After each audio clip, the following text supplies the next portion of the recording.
और पहले जब उनकी सरकार थी उन्होंने कहा था कि देश की संपत्ति पर पहला अधिकार मुसलमानों का है। इसका मतलब ये संपत्ति इकट्ठी करके किसको बांटेंगे?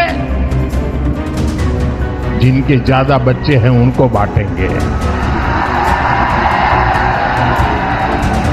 घुसपैठियों को बांटेंगे।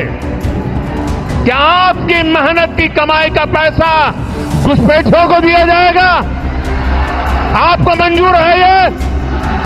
ये कांग्रेस का मैनिफेस्टो कह रहा है। ये जो भाषण आपने अभी सुना ये काफ़ी ज़्यादा चर्चा का विषय बना हुआ है और अफसोस इस बात का है कि ये भाषण देश के प्रमुख नेता का है जिसे बेरोजगारी, भ्रष्टाचार, गरीबी, महंगाई, मणिपुर, लद्दाख, कश्मीर, किसान, पेपर लीक जैसे क्रूशियल टॉपिक ही नहीं दिखे। ये नफरती शब्द देश की राजनीति पर क्या असर डालेंगे? अब इस भाषण का पूरा सच भी जान लीजिए, जहाँ मोदी जी का झूठ बोलकर लोगों को नफरत का तोहफा दिया है। बात 15 साल पुरानी है। 19 दिसंबर 2006 के दिन मनमोहन सिंह ने नेशनल डेवलपमेंट काउंसिल को संबोधित करते हुए कहा कि मेरा मानना है हमारी सामूहिक प्राथमिकताएं साफ साफ हैं। कृषि, सिंचाई, जल संसाधन, विकास, स्वास्थ्य, शिक्षा, ग्रामीण बुनियादी ढांचे, साथ ही SC, ST, OBC, माइनॉरिटीज, इन सभी का विकास के लिए कार्यक्रम किए जाने चाहिए। SC, ST के लिए सरकार को योजनाएं और मजबूत करनी चाहिए। हमें अल्पसंख्यकों में सभी धर्मों और मुस्लिम वर्ग के विकास के लिए भी योजनाओं को पुनर्जीवित करना चाहिए ताकि ये सभी वर्ग इसका फायदा उठा सके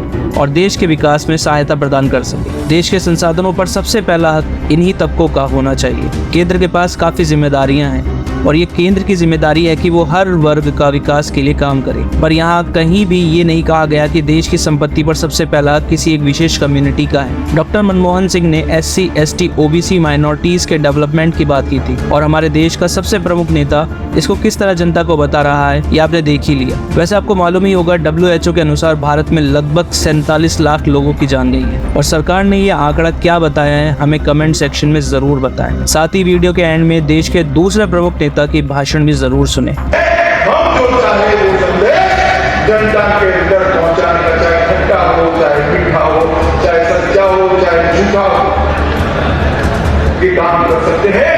मगर वो इसलिए हो पाया कि हम 32 लाख WhatsApp का एक ग्रुप बनाकर खड़े थे, तब जाकर इंडिया में काम हुआ।